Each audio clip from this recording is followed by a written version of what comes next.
about the game today. Which part do you want to know about? The one where we turned up or we didn't turn up? No, it was a tough game for us today. We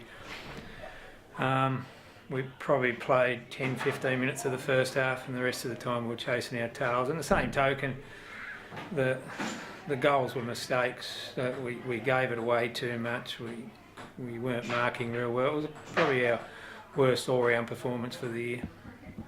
Moving forward, how do you think you can fix that? Like, the players were bickering amongst themselves a little bit there. How can you change that and start fighting against these sides that are around you on the table?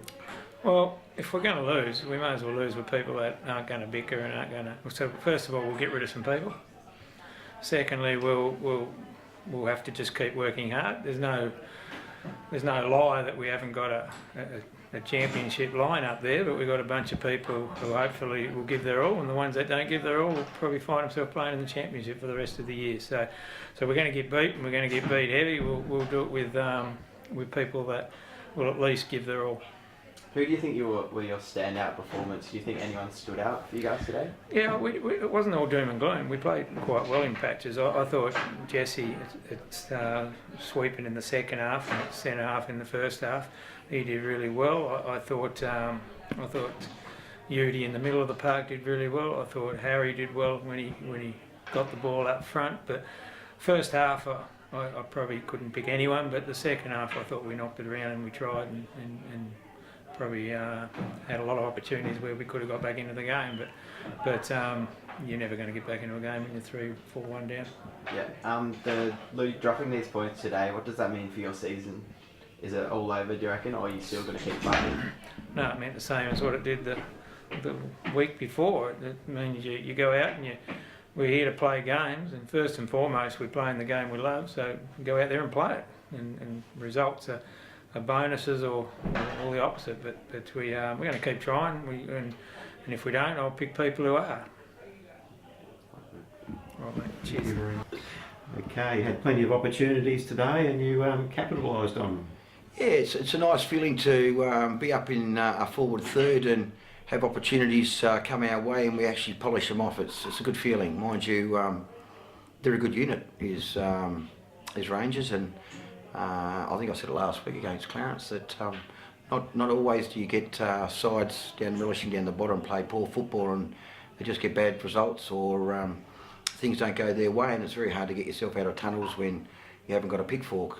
So I give credit to Rangers and Lino and the way he's organised those lads. They come really well back in the second half, and they took it to us, and that's credit to the way the lads are structured. They're mentally stable to have another go, and being 4-1 down at half time is tough, let alone to come out and really take it to us, and our lads were able to handle that. It's a mental sort of status there that whether or not you cope with it is good or bad. Who do you think were your standout performers today? That's a funny question, that, because I don't really have any standout performers, and even if I did, I still probably wouldn't pinpoint them.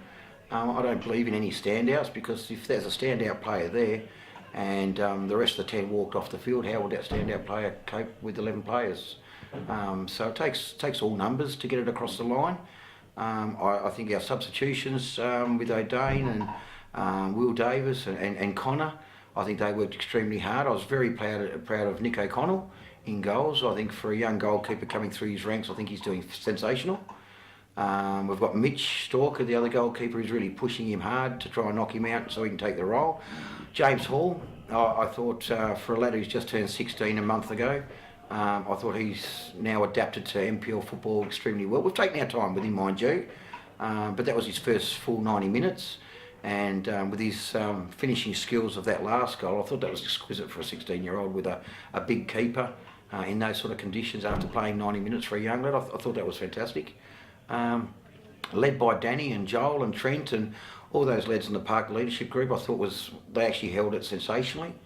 But no, right across the park, from Nick Zamet's to Toby's to God, we can go on and on and on. Timmy, I think every week is just quite consistent all the time, and he's a good high calibre. It's good for him to be in the States. It's good for us to be exposed to him as our youth, because he's got some exquisite touches, and then just naturally balanced.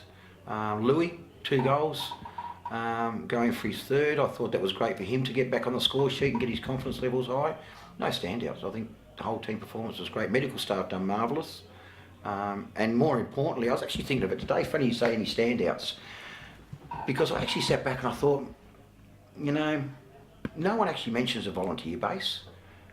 We all talk about the players, and no one mentions the medical staff or anything like that. But we turn up to the games on the weekend and we prepare, ready to take to battle and try and win some points. When we get here, everything's set up. Nets are up, corner flags are up. So credit's got to go to those people who aren't mentioned, the volunteers, because I actually sat back this morning before I come in. I thought, you know, without those volunteers, football for us would be very tough to get the sort of standard we require. And those volunteers are sensational, mate, to have that all organised before we come down. It's great. I heard you being really positive down the sideline there, and you also mentioned team tasks. Would you like to expand on what team tasks are for your guys? Well, they are different. Once we go back and we decode our next week's opposition game from today, obviously their structures and their tasks are going to be different that we view on when we decode their games and we decode ours. So I'll set tasks for the lads and I'll send it out on Messenger on probably Monday night. We'll do our decoding viewing on Tuesday night. We'll talk about tasks and what the opposition we've got coming up are actually doing to get their results. So how can we counteract that and how we can stop that? So I set tasks. Usually I send them all out on a Thursday night for them to embed in their head, ready for a Saturday appearance. Instead of just going blah, blah, blah, blah, blah, and confusing on a Saturday, you usually give them from a Thursday night or a Friday morning through our messenger group, so they actually can instill that in their head and they know what they want to do when they first come, so they can soak it in. And we have a few tasks there that we want to achieve throughout, and we'll address those tasks at half time, and we've just addressed them now on whether or not we accomplish those tasks that were set. In certain areas we accomplish them. We accomplish them in the first half, we accomplished them in the second half.